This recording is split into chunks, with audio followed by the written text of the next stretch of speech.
मनीष, पहले आपसे, तमाम इन नेताओं को हमने सुना है, क्या आंकलन, क्या कुछ ठोस ये मजबूती है इस बार जो ये महागठबंधन एक तरह से जो बैठक हुई है, क्या इसका सार समझें?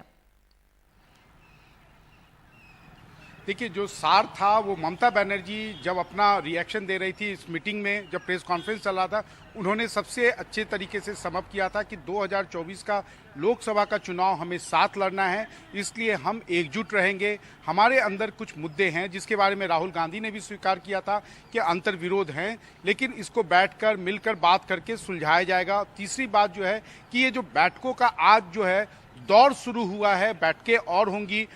कुछ मुद्दे आज सुलझे हैं, कुछ मुद्दे आगे सुलझेंगे। अब बात रही आपकी, आपने जो मुद्दा उठाया है, निश्चित रूप से आज की बैठक में शामिल होने वाले अधिकांश दलों ने इस मुद्दे पर आपका समर्थन पहले ही वो एक तरह से घोषित कर दिया है कि वो आपका और राज्यसभा में, लोकसभा में इस मुद्दे पर उनका साथ देंगे। बीजेपी केंद्र सरकार जो ये अध्यादेश ला रही है उसका विरोध करेंगे, लेकिन कांग्रेस पार्टी के साथ उनके कुछ अभी भी मुद्दे हैं, कुछ इश्यूज हैं जिसके बारे में आज की बैठक में भी कांग्रेस पार्टी के नेताओं से उनकी तीखी नोकझोंक हुई। जो सहयोगी दल के नेता हैं, जो अन्य दलों के नेता हैं, उनका कहना यह है कि आप जो मुद्दा उठा रही है निश्चित रूप से वो सही मुद्दा है, लेकिन जो जिस तरीके से उठा रहे हैं वो गलत है, क्योंकि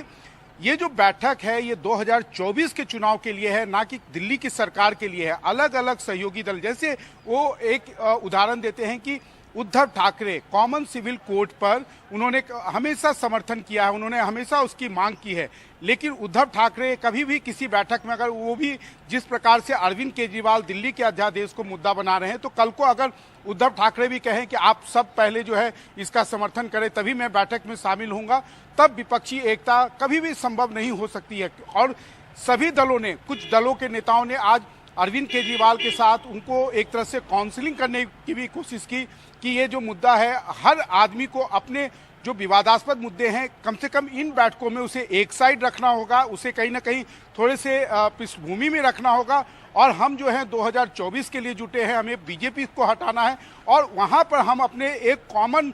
प्रोग्राम को हम लेके आगे चले। हमारा अपना, हम जो मुद्दे हम उठाएं, हम 5 ही 6 मुद्दे उठाएं, लेकिन उस पर हमारी सहमति हो। लेकिन आपने इसे एक तरह से आप कह सकती हैं कि प्रतिष्ठा का प्रश्न बना लिया है। निश्चित रूप से आने वाले दिनों में कांग्रेस पार्टी को इस मुद्दे पर अपना स्टैंड क्लियर करना होगा, लेकिन निधि, उनका कहना है कि आप जिस प्रकार से उनके ऊपर दबाव डालकर या बयानों से, इंटरव्यू देकर उन्हें घेरने की कोशिश कर रही है, वैसे में कांग्रेस पार्टी फिलहाल उनके दबाव में आना नहीं चाहती। निधि, शरद, अरविंद केजरीवाल और आम आदमी पार्टी में हड़बड़ाहट क्यों है? राहुल गांधी उस बैठक में बोल रहे थे कि भाई देखिए ये विचारधारा की लड़ाई है और इस पे हम फ्लेक्सिबिलिटी दिखाएंगे, ये शब्द का प्रयोग किया। नीतीश कुमार क्या ज्यादा राहुल गांधी या कांग्रेस को तवज्जो दे रहे थे, ये खींच थी, या ममता बनर्जी को भी हमने सुना, उन्होंने पूरा एक तरह से साफ खाका खींच दिया कि क्या निकल कर आया है।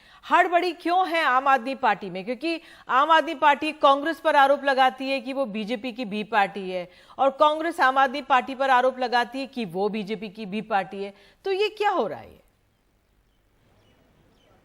निधि जी, देखिए, दोनों एक दूसरे पर बी टीम होने का आरोप लगाते हैं, लेकिन दोनों ही ये जो पार्टियां हैं ये इस समय बीजेपी से त्रस्त हैं और किसी तरह से बीजेपी से पार पाना चाहती हैं। जहां तक मैं समझ रहा हूं, बात यह हो रही है कि दोनों एक दूसरे के साथ अभी तक कंफर्टेबल नहीं हो पा रहे हैं। अगर आपको गठबंधन करना है, अगर आपको अंडरस्टैंडिंग करनी है, समझौता करना है, तो दो बात अपनी पीछे डालनी पड़ती हैं, यानी कि दो बात दूसरे की माननी पड़ती हैं, दो बात अपनी आप मनवाना चाहते हैं और दूसरे को वो मानना चाहिए। ऐसा प्रतीत हो रहा है कि वो जो अभी सामंजस्य है वो इन दोनों पार्टियों में नहीं बन पा रहा है। वरना कहने को तो ये भी कह सकते हैं कि अगर राहुल गांधी अरविंद केजरीवाल से इतनी बात कर लें कि अभी हम ओपन में आपके लिए नहीं कह रहे हैं, बाद में घोषणा कर देंगे, आप चिंता मत कीजिए, हम समर्थन देंगे, तो ये मुद्दा उठे ही ना। और दूसरी तरफ आम आदमी पार्टी जो है, अगर ये देख ले कि कांग्रेस बीजेपी के साथ तो जा ही नहीं सकती है, एक बार सोच के इस तरह से देखे कि कांग्रेस कैसे बीजेपी के साथ चली जाएगी, फिर उसके बाद में कैसे वो मोदी सरकार के खिलाफ बोलेगी, तो अगर इस तरह सोचें तो इस तरह से तो गठबंधन हो जाएगा। लेकिन आम आदमी पार्टी ये कह रही है कि वो पहले से पब्लिक में इसलिए आई क्योंकि वो कोशिश कर रहे थे कि जो उनका मुद्दा है, जो पूरे राष्ट्र का मुद्दा होना चाहिए, और उन्होंने उत्तर से लेकर दक्षिण तक, पूर्व से पश्चिम तक कई पार्टियों को इस मुद्दे पर एक मत किया और अपने साथ लाए। तो उस मुद्दे पर 1 महीना होने के बावजूद भी 26 मई को राहुल गांधी से, मल्लिकार्जुन खड़गे से समय मांगा गया था, लेकिन 1 महीने बाद तक भी समय नहीं दिया गया। तो कांग्रेस अपनी जो स्ट्रैटेजी है ना तो उस पर क्लियर कर रही है, अपना स्टैंड क्लियर कर रही है, बल्कि ये जो बड़ी बैठक हो रही है इसमें भी जो है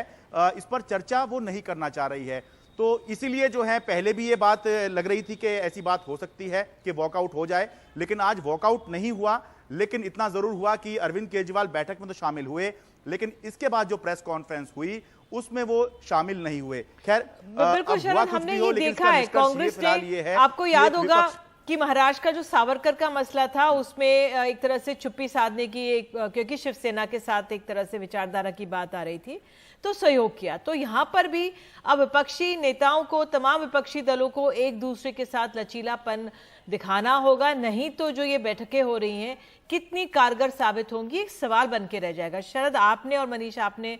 हमसे बात की, हमें समझाया, इसके लिए बहुत बहुत धन्यवाद।